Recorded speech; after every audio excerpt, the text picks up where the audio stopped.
Bravo, Ohio!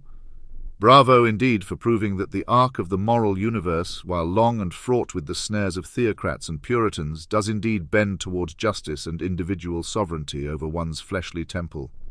Let the bells of liberty peal across the Buckeye State, for the people have spoken in a voice both clear and resounding, and that voice has declared, "My body, my choice." In this exultant moment, one finds the vindication of that most hallowed principle, the separation of church and state. A union as unholy as any concocted by the medieval church, and just as pernicious. How delightful it is to witness a populace casting off the yoke of ideological tyranny, and in a display of democracy as refreshing as it is decisive, asserting the right to private medical decisions without the peering and leering gaze of Big Brother. It must be acknowledged, with no small measure of satisfaction, that this vote comes as a rebuke to the grim paternalism that would have women consigned to the status of incubators, stripped of agency, and rendered chattel to the state. In a move of commendable defiance, Ohioans have rejected the draconian impulses of those who, with the gall surpassing understanding, appoint themselves arbiters of morality for all. I cannot help but chuckle at the discomfiture of the reactionaries and their hand-wringing at this result. Where are their lamentations now? Where are their prophecies of doom? They ring hollow and impotent against the clamour of a people embracing the 21st century. The moral busybodies who would control the womb have been handed their hat, and it is a splendid sight to behold. Let us turn our attention too to the demographic breakdown of the vote. The majority of women, the very individuals whose autonomy is most acutely at stake, have spoken with particular clarity. The attempt to cast this as a mere women's issue has failed. It is a human issue, touching upon the most intimate aspects of personal freedom and bodily integrity.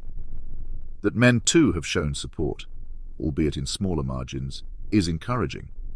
It suggests a growing recognition that what is at stake is not only a woman's control over her reproductive choices, but the foundational concept of bodily autonomy for all.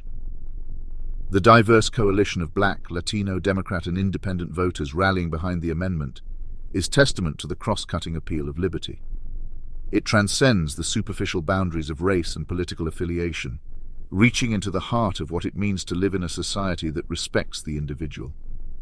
And let it be noted that the opposition's reliance on misleading claims and fear-mongering tactics has been met with the contempt it deserves, debunked by legal experts and rejected by the electorate. Let this be a clarion call to the nation as we approach the presidential election of 2024. The wind is at the backs of those who would champion the cause of personal freedom. The result in Ohio is a harbinger, signaling that Americans are prepared to defend vigorously the liberties enshrined in their Constitution against any who would dare to infringe upon them.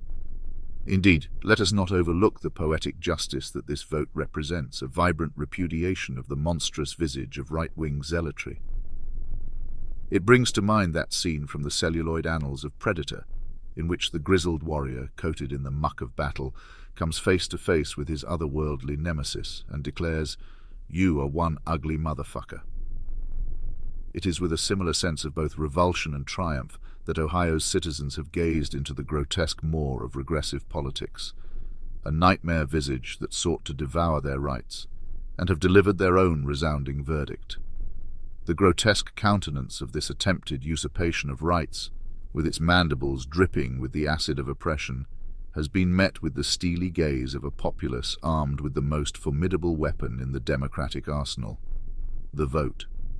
The beast was met in the electoral arena, and it has been vanquished, sent reeling back into the shadows from whence it came, by a citizenry that will no longer abide such an assault on their dignity and autonomy. I raise my glass to Ohio, not merely for the outcome of this vote, but for the manner in which it was achieved. Through grassroots mobilization, a testament to the power of the people when rallied to a noble cause.